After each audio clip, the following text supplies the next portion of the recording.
ये कहानी है एक लालची सेठ की जिसने एक बहुत ही प्यारी बच्ची को मार दिया और जिस वजह से वो प्यारी बच्ची एक चुड़ैल बन गई। अब लालच के चक्कर में सेठ ने उस प्यारी बच्ची को मार दिया, लेकिन सेठ को ये नहीं पता कि वो अब चुड़ैल बन चुकी है और अब सेठ का पीछा कर रही है और अगर अब सेठ उसके हाथ आया तो वो चुड़ैल उसे मार देगी।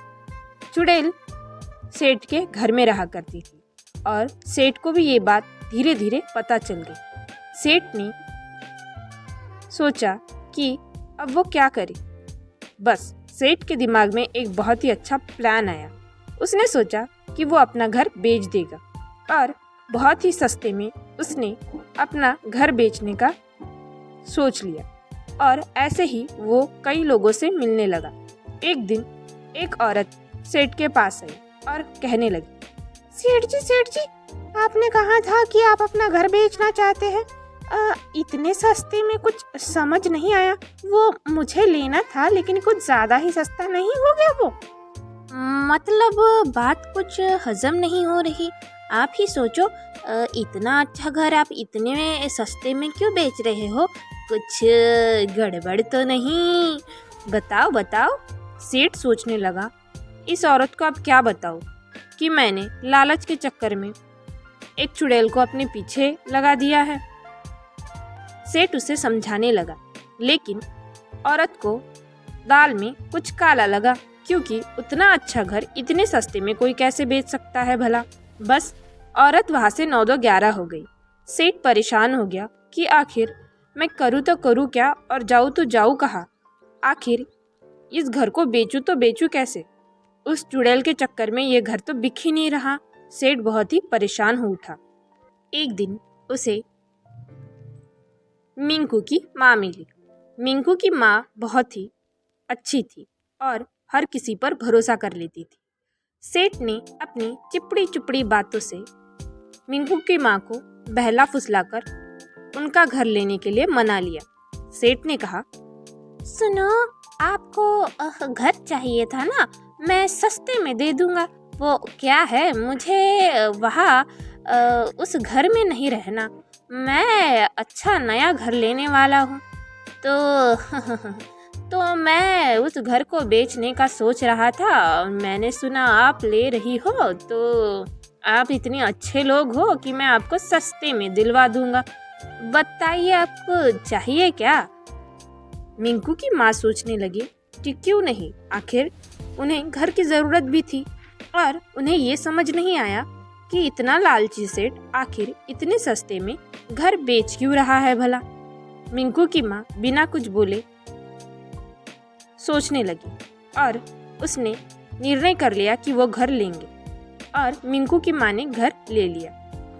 उस घर में एक दिन मिंकू की माँ मिंकू के पापा के साथ बात कर रही थी।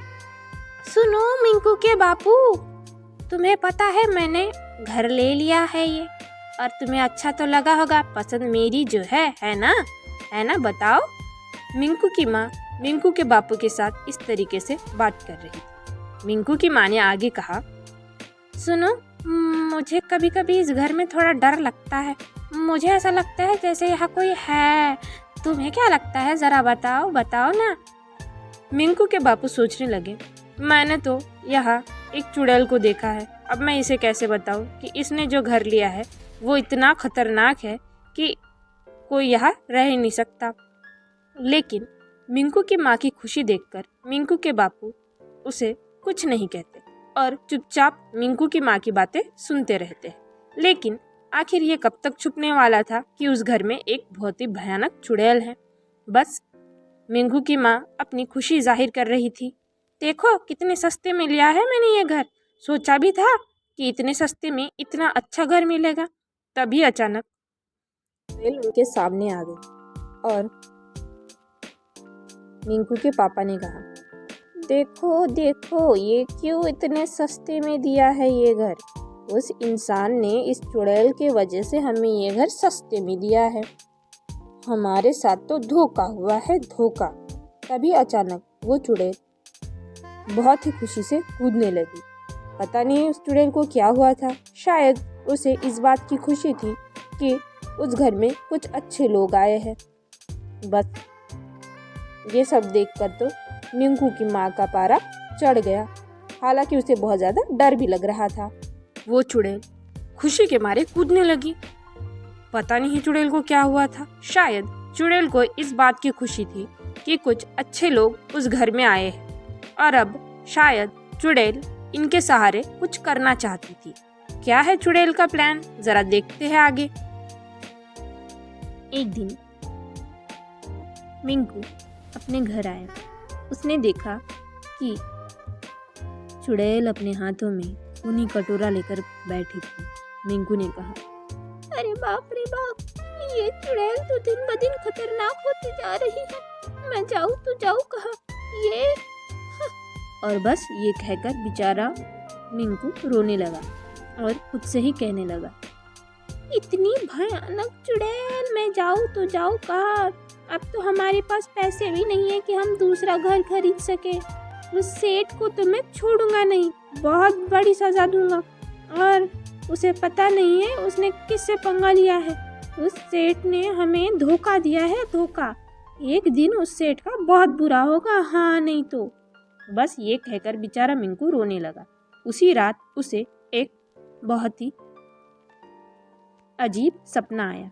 उस सपने में उसे एक लड़की दिखी। वो लड़की मिंकू से कहने लगी, सुनो मिंकू, मेरा नाम प्रथा है और मैं वो चुड़ैल हूँ जो तुम्हारे घर पे रहती हूँ। तुम मुझे देखकर रोज डर जाते हो, लेकिन मैं हमेशा से ऐसी नहीं थी। मैं तो अभी अभी ऐसी हुई हूँ, और वो भी उस जालिम सेठ की वजह से, क्योंकि उस सेठ ने मेरे साथ बहुत बुरा किया। मेरा घर